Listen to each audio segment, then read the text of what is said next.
Titanic जहाज इतिहास में पिछले करीबन 100 साल से दुनिया भर में चर्चित है। 1912 में टाइटैनिक के साथ दुर्घटना हुई थी और आज भी लोग इसके बारे में बातें करते थकते नहीं हैं। टाइटैनिक को ब्रिटेन ने बनाया था। उस समय का यह सबसे बड़ा यात्री जहाज था। इसके अलावा इसको बनाने वाले लोगों ने यह कहा था कि यह जहाज कभी नहीं डूब सकता। टाइटैनिक को ब्रिटेन से न्यूयॉर्क तक का सफ़र तय करना था। 10 अप्रैल 1912 को साउथहैम्पटन से चलने के बाद, इससे पहले कि वो न्यूयॉर्क तक आता, 14 अप्रैल को 4 दिन में 600 किलोमीटर की यात्रा तय करके टाइटैनिक न्यूफाउंडलैंड पहुंचा था। इसके बाद वो काली रात आई जब जहाज के समय अनुसार रात को 11:40 पर जहाज ने एक बड़े से हिमखंड को टक्कर मार दी। टक्कर इतनी जोरदार थी कि टाइटैनिक पतवार की पत्तियां अंदर स्टारबोर्ड की तरफ आ गईं। इस दुर्घटना से 16 जलरोधी दरवाजों में से 5 दरवाजे समुद्र की तरफ खुल गए।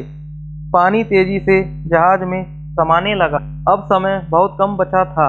स्थिति को ज्यादा बिगड़ते देख आनन फानन में जीवन रक्षा नौकाओं को पानी में उतारने का काम शुरू हुआ। इस तरह की बोट में चढ़ने का भी एक प्रोटोकॉल होता है, जिसके अनुसार बच्चों और महिलाओं को प्राथमिकता दी जाती है और पुरुषों को चढ़ने नहीं दिया गया। 2:20 बजे तक टाइटैनिक का एक भाग टूटकर पूरी तरह से पानी में समा गया। अब भी उसमें 1000 से ज्यादा लोग सवार थे।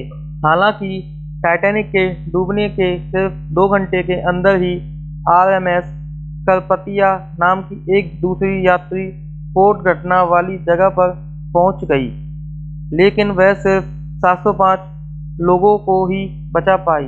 टाइटैनिक एक विशालकाय और संपूर्ण सुख सुविधाओं से लैस ऐसा जहाज था जिसका डूबना दुनिया में दुख व्यक्त करता है।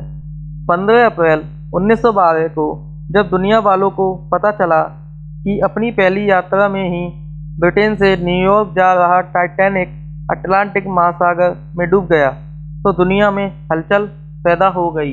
एक अनुमान के मुताबिक जहाज के डूबते वक्त चालक दल के अलावा उसमें 2224 यात्री सवार थे, जिनमें से 1500 से भी ज्यादा लोगों की जान चली गई थी।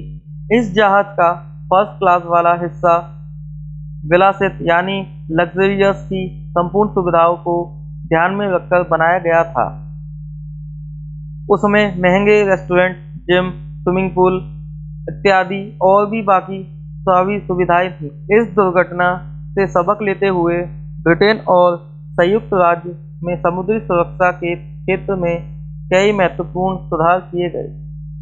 उसमें भी बड़ा और उससे भी ज्यादा महत्वपूर्ण जो कदम था वह था 14 साल 1914 को समुद्री सुरक्षा के लिए अंतर्राष्ट्रीय सम्मेलन की स्थापना। इसके अलावा अपनी पिछली गलतियों से सीख लेते हुए नए नियम लागू किए गए।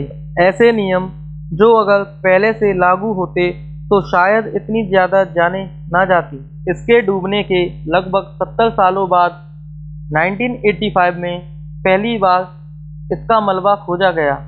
अब भी इसका मलबा समुद्र की सतह पर पड़ा हुआ है।